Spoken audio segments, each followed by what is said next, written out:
আমাদের ওবেসি সাহেব ব্যারিস্টার সাহেব আমাদের আসাদুদ্দিন ওবেসি, আমাদের স্টেট সভাপতি ইমরান সোলাঙ্কি সাহেব, আর আমাদের বিহারে যে প্রেসিডেন্ট আছেন আখতারুল ইরমান সাহেব, এনারা আমাকে নিয়ে বসছিলেন।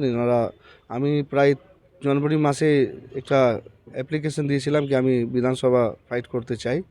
তো ওনারা আমার ইনকোয়ারি করে ভেরিফাই করে আমাকে ক্যান্ডিডেট করেছেন।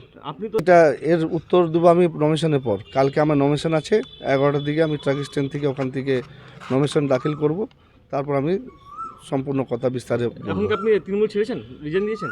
আমি এখন রিজাইন দিলাম না, রিজাইন দিয়ে দেবো। আমার রিজাইন লেটার চলে যাবে জেলা সভাপতির কাছে। কি মনে হচ্ছে যে মিম থেকে প্রার্থী করা হলো, কি জন্য আপনি মিমে গেলেন বা প্রার্থী হলেন? দেখেন, আমাদের এই ইসলামপুর বিধানসভা শুধু না, এই উত্তর দিনাজপুর মাইনরিটি সেলের জায়গা, বেশিরভাগ মাইনরিটি আছে। যেরকম লোকসভা নির্বাচনে দেখেন একটা মাইনরিটি ক্যান্ডিডেট দেওয়া হয়নি, এই বিধানসভা নির্বাচনে সেরকমই কথা আছে। আমাদের অনেক কথা আছে, অনেক কাজকর্ম আছে যেগুলো হয়নি। সেই দাবি দাবা নিয়ে আমি এই বিধানসভা নির্বাচন ফাইট করছি।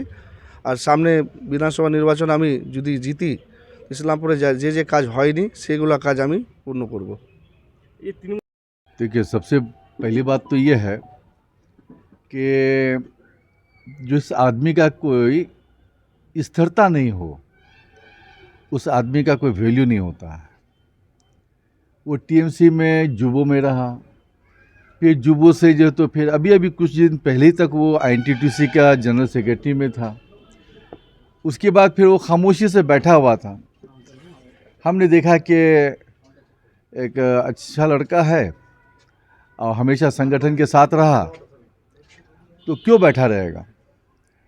तो उसने ख्वाहिश जाहिर किया कि भैया हम जो तो आपके साथ संगठन करना चाहते हैं, आप हमको जगह दीजिए, हम आ जाओ, मेरा माइनॉरिटी प्लेटफॉर्म में आ जाओ, आकर के अपना टाउन का तुमको एक जिम्मेदारी देते हैं, दायित्व देते हैं, तुम टाउन का संगठन को मजबूत करो। तो हमने उसको वहाँ पे एक जगह दिया, एक प्लेटफॉर्म दिया, चूँकि पहले से वो टीएमसी में था। अभी कुछ दिन हुआ, आज सुन रहे हैं कि वो जो है तो फिर वो एमआईएम के टिकट के लालच में उसके दौड़ में वो चला गया। तो दल विरोधी कोई अगर काम करता है, मेरे संगठन के खिलाफ अगर कोई काम करता है, तो फिर उसको उसी हिसाब से जो है तो एक पनिशमेंट मिलना चाहिए। और दल विरोधी काम के लिए ऐसे आदमी को हमारे दल में कोई जगह नहीं है। संगठन का सवाल है, जावेद को अच्छी तरह से आता है संगठन कैसे तैयार होता है। बहुत से उतार चढ़ाव हमारे ये पॉलिटिकल पीरियड में आए हैं, लेकिन जावेद हमेशा अपने संगठन में जब भी रहा उसको वो मजबूती से करके रखा है। किसी के आने या किसी के जाने से कोई फ़र्क नहीं पड़ता है। जो माइनॉरिटी का हमारा यहाँ पे टीम है बहुत ही मजबूती के साथ है। और आज बबलू चले गए हैं, किसी लालच में चले गए हैं या किसी अपना व्यक्तिगत फ़ायदे के लिए गए हैं, हमें उससे मतलब नहीं। लेकिन हमारा संगठन पर उसके जाने आने से कोई फ़र्क नहीं पड़ता है। हमारे पास जो भी लोग हैं, हमारी दीदी के सैनिक हैं, दीदी के वर्कर हैं, कर्मी हैं, और अच्छी तरह से जानते हैं कि हमें किनके साथ रहने में हम लाभदायक हैं। বলছি তো মোহাম্মদ বাবলু তো এখন এতদিন আপনার মাইনরিটি সেলের সহসভাপতি ছিলেন, এখন তিনি হচ্ছে মিমের ক্যান্ডিডেট।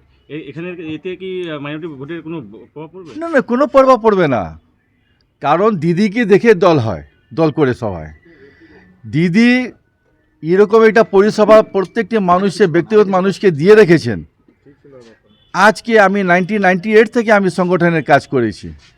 আমি জানি कि संगठन करार समय अनेक उतार चढ़ाव है। आमी सब आंधी तूफान के आमी देखेছি, किन्तु स्थिरता जार भितरे आछे वही सक्सेस थाकबे।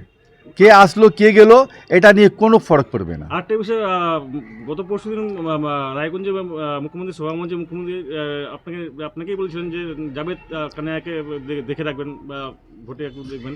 সেক্ষেত্রে আজকে আপনার ঘর ভাঙলো বা আপনার শহরের সহসভাপতি আপনাকে আপনার সঙ্গে ছাড়লো না, এটা ঘর ভাঙলো না, এটা আপনার ধারণা ভুল আছে। ঘরের ভিতরে একটা ঘুণের কীড়া ঢুকে গেছিল, ওটা বের হয়ে গেল। এই ক্ষেত্রে কি আপনি এখন ঘর ভাঙবে না? এক্ষেত্রে আপনি তাকে সাসপেন্ড করবেন বা বহিষ্কার করবেন? নিশ্চয়ই। আমি দল বিরোধী যারা কাজ করে বা সংগঠন বিরোধী যারা কাজ করে ওদের কোনো জায়গা আমাদের দলের ভিতরে নাই, আমার সংগঠনের ভিতরে নাই, ওকে আমি সাসপেন্ড করব। না বিষয় হচ্ছে জাভেদদা যেটা জিজ্ঞেস করবো, দল থেকে রিজনেশন আমি এখনও পাইনি, আমার ব্লক প্রেসিডেন্টও পাইনি। আর আমি তো এখানে শুনলাম ওকে প্রেস মিট করলো, তারপরে আমি জানতে পারলাম। ওর আগেও আমি ওকে বোঝানোর চেষ্টা করেছিলাম কি এরকম একটা হাওয়া চলছে, তুমি নাকি অন্যদিকে জোয়ারি করে, বলে কি না দাদা আমি আপনাকে ছাড়ে কোনো জায়গায় যাব না। আমি বিভিন্ন রকমের আমি রাত্রে ওকে বলেছিলাম কি এরকম ধারণা নিয়ে কোনো দিন তুমি চিন্তা করবা না, দিদির সঙ্গে থাকো, দলের সঙ্গে থাকো, আমাদের প্রার্থী কানাইয়াদা আছে, ভালো লোক আছে, খারাপ না, সবাইকে নিয়ে চলার একটা ওনার ভিতর ক্ষমতা আছে। তো ওনাকে নিয়ে আমাদেরকে চলতে হবে। আর এখান থেকে আমার দিদিকে প্রার্থী জিতিয়ে নিয়ে যাওয়ার পর দিদির হাত শক্তি করতে হবে, এই চিন্তাধারা নিয়ে চলো।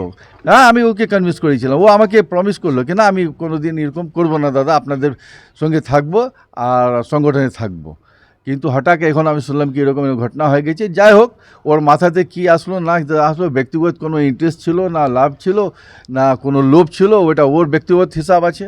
কিন্তু ও চলে গেছে আমাদের সংগঠনের ভিতরে, আমাদের দলের কোনো ক্ষতি হবে না, সংগঠনের কোনো ক্ষতি হবে না। দল বিরোধী কাজ করছে, সংগঠন বিরোধী কাজ করছে, তো ওকে আমার এই সংগঠনের ভিতরে রাখার আর ওকে থাকার আর কোনো অধিকার নাই আপাতত। এই বিষয়টা নিয়ে আপনি না, এখন তো উনি ফিল্ডিংয়ে আছে, আমিও ছিলাম অন্যদিকে। তো এখন আমি ওনার সঙ্গে আলোচনা করব, ওনার সঙ্গে আলোচনা করার পর ওনার কী সিদ্ধান্ত হচ্ছে ওনার পরিসমাপ্তি নিয়ে আমি এগিয়ে যাব। ওকে বলা হয়েছিল, রাত্রে বলা হচ্ছিল, এখনও আমি ওকে কনভিন্স করেছি। কিন্তু যদি ভালো চিন্তাধারা যদি ওর থাকে তো নিশ্চয়ই কামব্যাক করার চেষ্টা করা উচিত। যদিও মিম প্রার্থী আগামীকাল নমিনেশন করবেন, তাহলে সেক্ষেত্রে কি ইসলামপুর শহরে বা ব্লকে মাইনরিটি ভোটের কোনো দেখেন, আমাদের পশ্চিম বাংলার প্রত্যেকটি মানুষ, টাউনের হোক বা গ্রামের হোক, সবাই জানে কি ওবিসি সাহেবের যে পার্টি আছে মিম, আর এখন আমাদের বাংলার মাটি হয়ে গেছে হুমায়ুন কবিরের দল। এইগুলো কাজ করে শুধু বিজেপির এজেন্টের কাজ। এদের কাজ আছে ভোট কাটাকাটি করো আর নিজের রাস্তা তৈরি করো। কার রাস্তা? বিজেপির রাস্তা তৈরি করো। তো সাম্প্রদায়িক দলের এখানে কোনো জায়গা নাই, পশ্চিম বাংলাতে কোনো মানুষ এখানে জায়গা দিবে না, 1 ইঞ্চিও জায়গা দিবে না। যেহেতু পশ্চিম বাংলার মানুষ জেনে গেছে কি 15 বছর থেকে আমরা সুখ শান্তিভাবে কীভাবে আমরা জীবিত থাকছি, এখানে আমরা কত ভালোভাবে এখানে থাকছি। একটা আমরা সম্পর্ক এরকম তৈরি করে রেখেছি, হিন্দু মুসলমান ভাই ভাই, দিদির নেতৃত্বে, দিদির যে একটা কথা আছে নির্দেশে আমরা সেইভাবে এখানে থাকে, আমরা অনেক খুশি আছি। সব ধর্মের মানুষ এখানে খুশি আছে। এই জন্য এদের যে একটা চক্রান্ত আছে, বিজেপির চক্রান্ত, কি ভোট ভাগাভাগিতে আমরা একটু জায়গা তৈরি করে নেব, এই চিন্তাধারাটা ওদের ভুল আছে। পশ্চিম বাংলাতে 1 ইঞ্চও জমি ওরা পাবে না, এটা আমি আপনাকে বলে দিলাম। জাভেদদা